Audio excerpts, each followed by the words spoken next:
अस्सलाम वालेकुम। आज हम ना यार सारी फैमिली जाने लगे हैं पुप्पो के घर। क्यों? क्योंकि यार उनने जैसे ना हमें दावा दिया है, वहाँ पर चलते हैं और मजे उड़ाते हैं। आए पूरी चासानी है। 2 मिनट ना वॉक करने के बाद आपका भाई ना सीधा पहुंच गया था शॉप पे। अंदर चलते हैं और यार चल के ना केक शेक पकड़ते हैं। देखिए तो सही कितने लेवल के केक है। एक ये रेड है, एक जो ना येलो करके, लेकिन जो मैंने डन करवाया वो ये है। माई को पे किया, केक शेक पकड़ा और सीधा निकल गए पुप्पो के घर।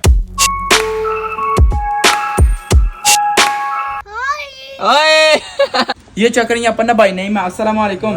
ना फिट फाट है ठीक ठाक माशाल्लाह। अल्लाह ताला ने ना भाई नेम को यार चांस है ना बेटा अता किया और उसका नाम है हैदर अब्बास। इस तरह सब ने ना यार हैदर का ना वेलकम किया था। चेक करें बस। अभी यहाँ पर ना खाना शाना आ गया। सबसे पहले ना यहाँ पर चावल है और उसके बाद ना फिर यहाँ पर ना गोश्त है। ओए होए होए कितना लेवल का लग रहा है गोश्त। चलें जी अभी ना बिस्मिल्लाह करते हैं, निपटाते हैं। बिस्मिल्लाह रहमान रहीम।